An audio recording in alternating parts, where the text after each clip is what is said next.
Bismillahirrahmanirrahim. Assalamualaikum warahmatullahi wabarakatuh. Innal hamdalillah nahmaduhu wa nusalli ala rasulil karim. A'udzu billahi minasyaitonir rajim. Bismillahirrahmanirrahim. Qul in kuntum tuhibbunallah fattabi'uni yuhibbukumullah wa yaghfir lakum dzunubakum wallahu ghafurur rahim. Qala Nabiyyu sallallahu alaihi wasallam may yuridillahu bihi khairan yufaqihu fiddin. Shadaqallahul azim wa shadaqa rasul karim. Saudaraku yang dirahmati oleh Allah SWT, ulama menyampaikan, menerangkan bahwa ada 3 jenis sunnah Rasulullah Sallallahu Alaihi Wasallam. Yang pertama adalah sunnah surah, yang kedua adalah sunnah sirah, dan yang ketiga adalah sunnah sarirah. Apa itu sunnah surah? Sunnah surah adalah cara berpenampilan Rasulullah Sallallahu Alaihi Wasallam. Misalnya Rasulullah Sallallahu Alaihi Wasallam itu berjenggot, ya, menutup kepala, ya, dan menyukai warna-warna putih misalnya, ya. Kemudian juga bajunya jubah, ya. Maka itu adalah sunnah surah. Ada lagi sunnah sirah. Apa itu sunnah sirah? Sunnah sirah adalah peri kehidupan Rasulullah Sallallahu Alaihi Wasallam. Bagaimana Rasulullah SAW itu dalam menjalani kehidupan. Rasulullah juga manusia yang memerlukan makan, minum, ya, bekerja, berkeluarga, dan sebagainya. Rasulullah juga seorang hamba yang beribadah kepada Allah SWT, berdakwah, menyampaikan agama. Kemudian sunnah sarirah. Apa itu sunnah sarirah? Cara berpikir Rasulullah Sallallahu Alaihi Wasallam. Bagaimana Rasulullah SAW itu, ya, cara berpikirnya seperti apa, kerisauannya itu seperti apa. Alhamdulillah, ya, kalau kita sudah mampu meniru-niru dalam hal penampilan Rasulullah Sallallahu Alaihi Wasallam, ya. Kita memelihara jenggot, ya, kita menutup kepala, ya, kita memakai baju gamis dan sebagainya.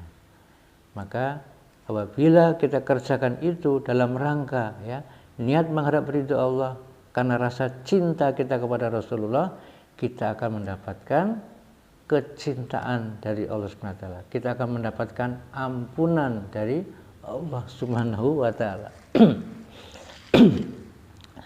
Kemudian amalan-amalan, ya. Ketika seseorang kemudian beramal, amalannya mencontoh kepada Rasulullah SAW, ini lebih-lebih lagi, ya, akan mendatangkan beberapa hal. Yang pertama, akan mendapatkan ampunan dari Allah Subhanahu wa Ta'ala, ya. Dosa sekecil apapun, kalau kemudian hendak dibersihkan di alam akhirat, maka tidak ada lain caranya dengan, ya, dimasukkan ke dalam neraka jahanam, dibakar api neraka, ya. Nauzubillah min dzalik. Tetapi dengan amalan-amalan di dunia seseorang yang meniru-niru mencontoh Rasulullah dalam keseharian, itu akan mendatangkan ampunan, akan diampuni oleh Allah SWT. Yang kedua, ya, dengan kita mengamalkan amalan-amalan agama, itu akan mendatangkan pertolongan dari Allah Subhanahu wa Ta'ala. Kita akan ditolong, ya.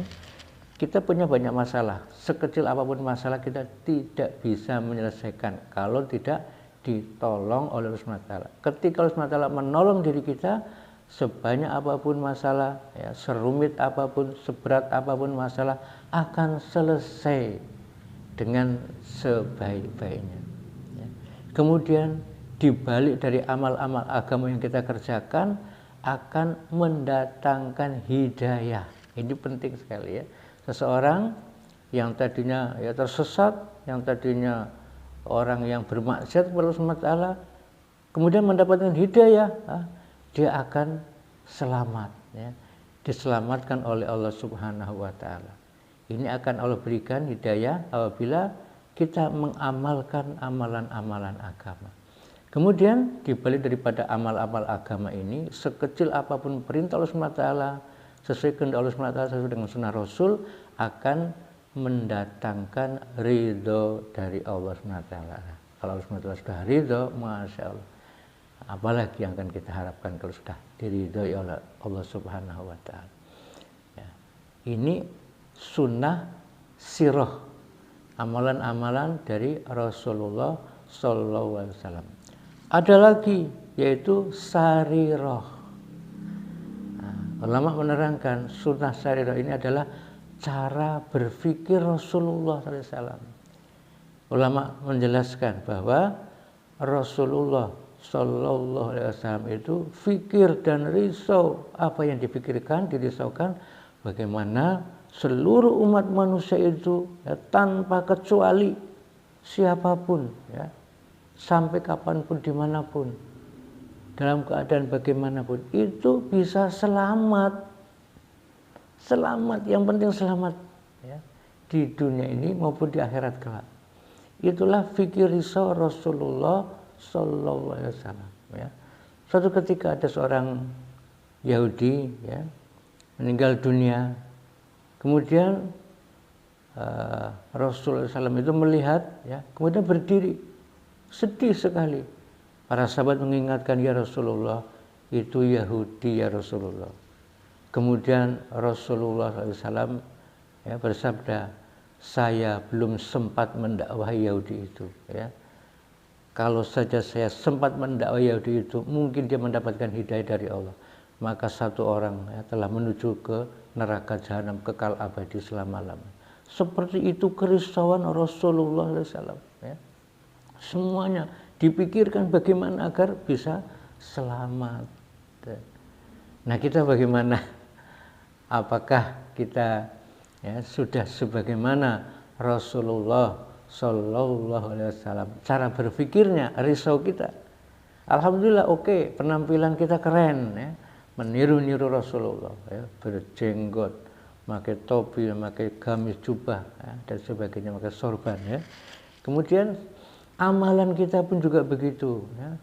Sebagaimana amalan Rasulullah dalam keseharian, ya, dalam ibadahnya, dalam dakwahnya, mencontoh Rasulullah. Tapi apakah cara berpikir kita sudah sebagaimana cara berpikir Rasulullah SAW? Memikirkan keselamatan seluruh umat manusia, sampai kepada bayi yang terakhir lahir nanti, kita ada kerisauan, ada pikir bagaimana dia akan selamat. Nah, mari kita pertanyakan pada diri kita masing-masing. Ada hadis yang mengatakan bahwa kelak umat akhir zaman itu akan terpecah menjadi 73 golongan. 72 ini akan masuk neraka, yang selamat hanya 1.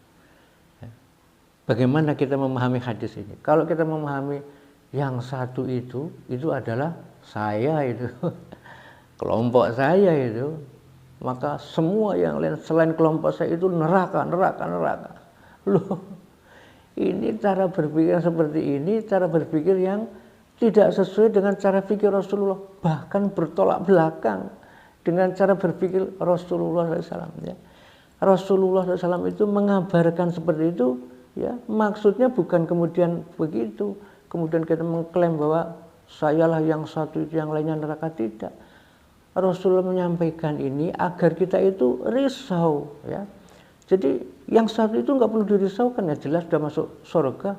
Yang perlu difikirkan, dirisaukan itu 72 golongan ini, ya. Sebagaimana kan Nabi fikir risau agar seluruh umat manusia selamat. Kita pun juga begitu. Kan Nabi mengabarkan akan ada nanti 72 golongan masuk neraka. Kita berpikir, kalau begitu bagaimana ini, ya? 72 golongan yang akan masuk neraka ini bagaimana kita pikirkan, kita usahakan, ya, untuk bagaimana agar diselamatkan oleh Allah SWT. Itu baru, itulah fikir yang meniru-niru fikir Rasulullah SAW, ya. Jangan kemudian tadi mengklaim, mengaku-ngaku, yakin bahwa kelompok yang 1 itu adalah saya yang selamat. Nah, selainnya adalah neraka, neraka, neraka. Loh, itu bertolak belakang dengan cara berpikir Rasulullah SAW ya. Jadi harus menyeluruh. Penampilannya keren seperti penampilan Rasulullah, meniru Rasulullah, amalannya mencontoh kepada Rasulullah. Cara berpikirnya pun harusnya mengikuti cara Rasulullah, memikirkan keselamatan seluruh umat manusia. Kemudian Kanjeng Nabi juga caranya dalam mengajak umat manusia itu dengan bijaksana, ya, dengan kelembutan. Allah Maha Bijaksana. Ya. Maka Kanjeng Nabi juga sangat bijaksana. Suatu ketika ada seseorang yang akan masuk Islam. Wahai Rasulullah, saya mau masuk Islam, tetapi saya masih suka molimo, masih suka berjudi, masih suka mabuk-mabukan, masih suka berzina, masih suka mencuri, masih suka madat, molimo. Apa kata Kanjeng Nabi? Oh begitu, jadi kamu belum bisa meninggalkan itu semuanya. Ya Rasulullah, boleh enggak saya masuk Islam tapi saya tetap mengerjakan itu semua. Saking bijaksananya Rasulullah, maka Rasulullah SAW itu, ya kalau memang kamu belum bisa meninggalkan itu, enggak apa-apa, enggak apa-apa. Boleh ya Rasulullah, boleh, silakan. Ya, silakan kamu belum bisa meninggalkan pikiran itu semua. Yang penting kamu jangan bohong ya. Itu saja.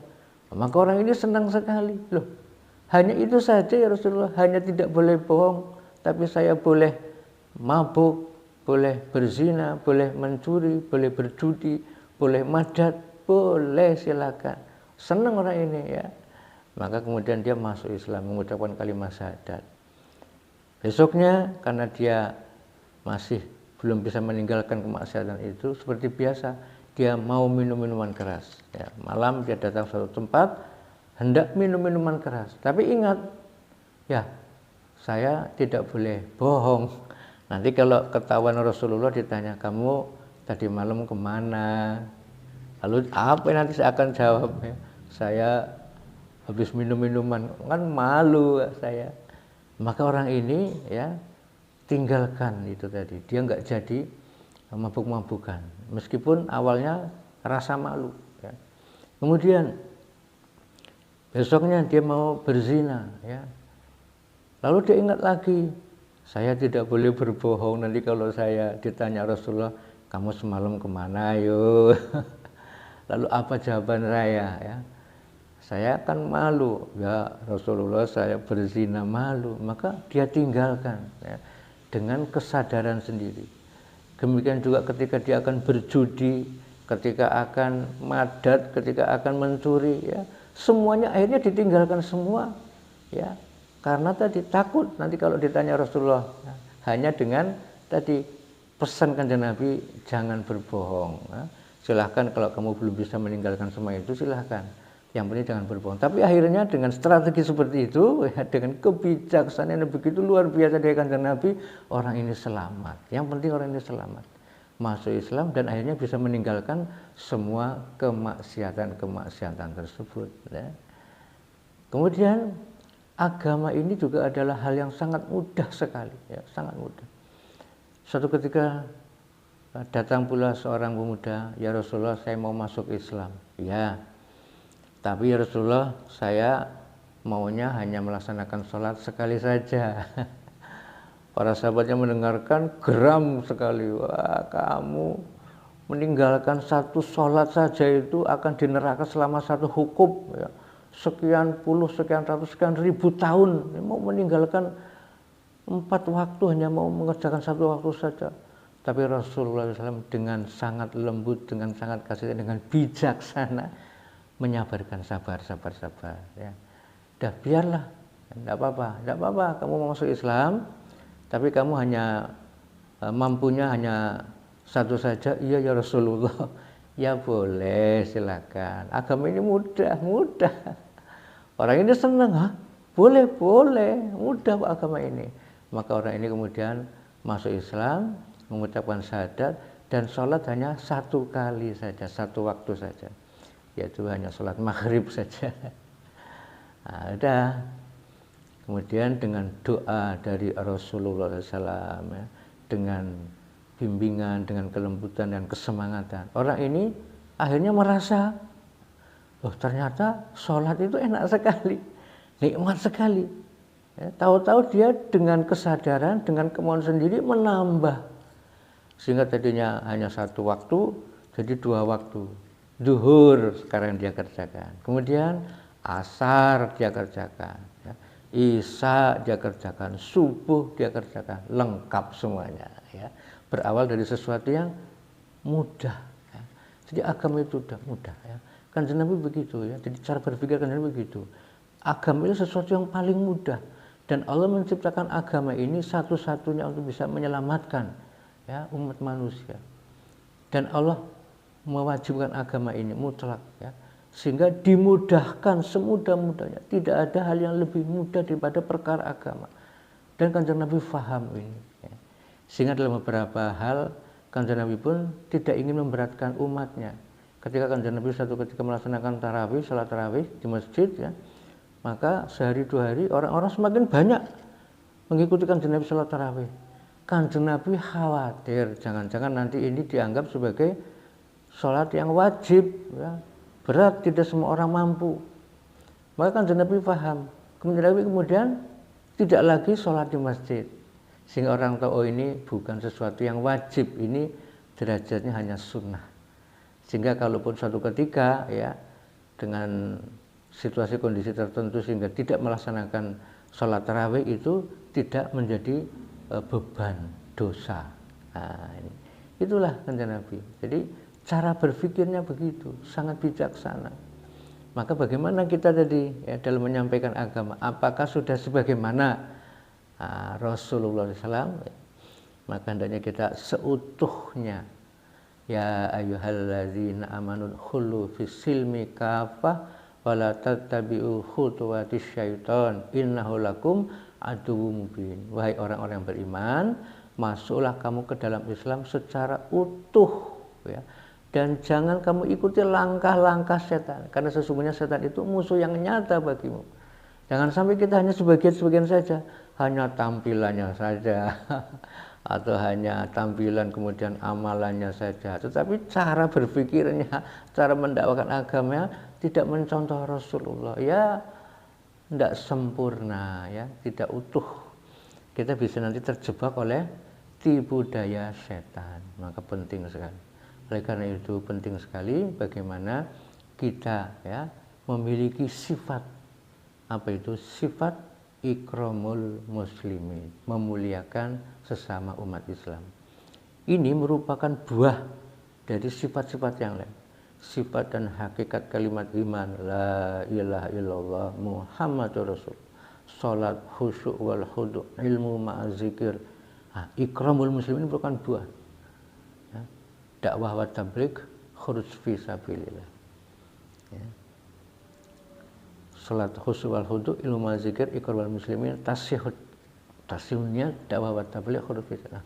Maka sifat ikramul muslimin merupakan buah. Kalau semuanya baik, ya, la ilaha illallah Muhammadur Rasulullah, salat khusyuk wal khudu, ilmu ma'azikir, tasihunnya dakwah wa tabligh, maka insya Allah sifat ikramul muslimin ini akan jadi. Mari kita tengok, ya. Sifat ikramul muslimin, memuliakan sesama umat Islam. Yang pertama, kita muliakan para alim ulama. Pada akhir zaman ini orang yang wajib kita muliakan yaitu apa? Para alim ulama. Mengapa? Karena para alim ulama ini adalah pewaris para nabi. Sampai kapanpun, serusak apapun, seperti apa keadaan umat manusia akhir zaman, rusaknya kayak apa, Allah SWT tidak akan menurunkan nabi lagi, ya. Sudah, karena Kanjeng Nabi adalah nabi akhir zaman. Maka para alim ulama inilah pewaris para nabi. Kita harus memuliakan mereka, wajib memuliakan mereka. Jangan sampai kemudian kita kemudian tidak memuliakan mereka, apalagi sampai kemudian menghina mereka, apalagi naudzubillah sampai mengkriminalisasi. Ini sangat-sangat berbahaya sekali. Sangat-sangat berbahaya sekali, ya. Kita akan celaka dunia dan akhirat kalau kita sampai mengkriminalisasi para ulama. Berbahaya sekali. Di dunia saja kita sudah dibinasakan oleh SWT, apalagi nanti di alam akhirat. Kemudian bagaimana kita menghormati orang-orang yang lebih tua usianya daripada kita, ya, lebih tua lagi dalam hal apa? Ibadahnya, dalam hal dakwahnya, dalam hal pengorbanannya, ya. Maka kita harus hormati mereka, ya. Katakan Nabi, bukan termasuk golonganku orang-orang yang tidak bisa menghormati yang lebih tua dan tidak menyayangi kepada yang muda, ya. Hati-hati, ya. Kemudian kepada sesama ini juga begitu, ya, kita harus menghargai terhadap sesama. Ini merupakan bagian dari ikramul muslimin, ya. Kita harus menghargai mereka bagaimanapun, ya. Dalam diri mereka ada kalimat iman, la ilaha illallah Muhammadur Rasulullah. Yang kalimat ini sekecil apapun, ya, walaupun hanya seberat zarah, ya, ketika iman ini sempurna, itu Allah SWT akan ganti. Gantinya apa? Serendah-rendahnya adalah seperti 10 kali dunia seisinya. Untuk iman yang paling kecil sekalipun, iman yang sempurna. Bagaimanapun itu ada pada diri saudara kita. Maka kita harus menghargai mereka. Jangan pernah merendahkan, apalagi menghina, melecehkan. Nah, hati-hati ucapan-ucapan kita. Jangan sampai kita menyebut-nyebut mereka dengan ucapan yang kita sendiri nggak mau kalau disebut seperti itu. Mengapa kita memanggil-manggil, menyebut-nyebut saudara kita dengan panggilan yang kita sendiri nggak mau kalau disebut seperti itu. Si pesek, si pendek, mentang-mentang orangnya gemuk, hidungnya mancung, kita panggil si gudel. Jangan begitu, bocor amalan kita, ya, tanpa terasa bocor.